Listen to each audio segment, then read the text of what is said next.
8 letih sklenitve dogovora med Mestno občino Maribor in Ministrstvom za infrastrukturo se je pričela gradnja cestnega podvoza pod železniško progo na Ljubljanski ulici.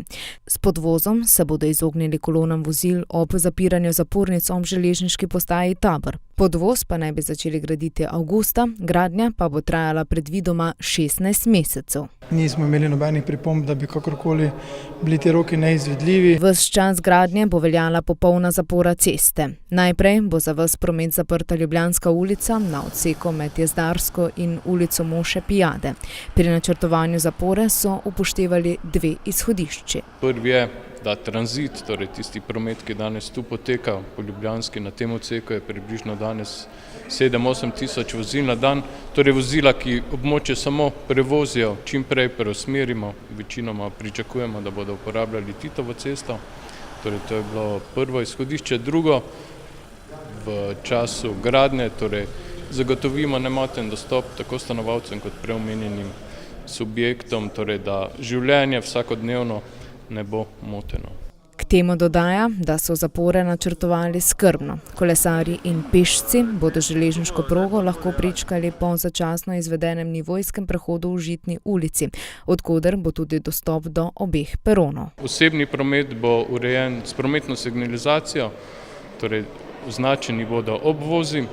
Za kolesarje in pešce, ki jih je na tem območju veliko, bo na območju postajališča železniškega zgrajeno začasen prehod preko železnice, ki bo, to poudarjam, zavarovan, torej signalno varnostno napravo in z zapornicami.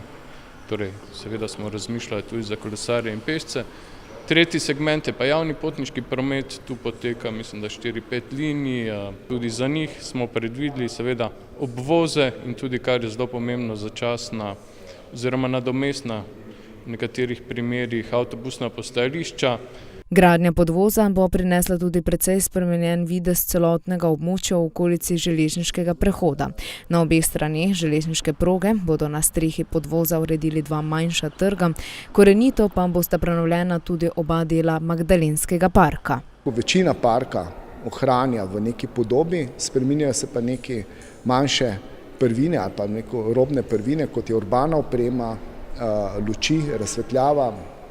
In pa deloma se tudi prenavlja tudi podoba ali pa zgornji ustroj teh poti, ki se iz asfaltnih spreminjajo v peščene. Vrednost celotnega projekta je 8,9 milijona evrov. Dobrih 3,2 milijona bo financirala Mestna občina Maribor, preostanek pa Direkcija Republike Slovenije za infrastrukturo.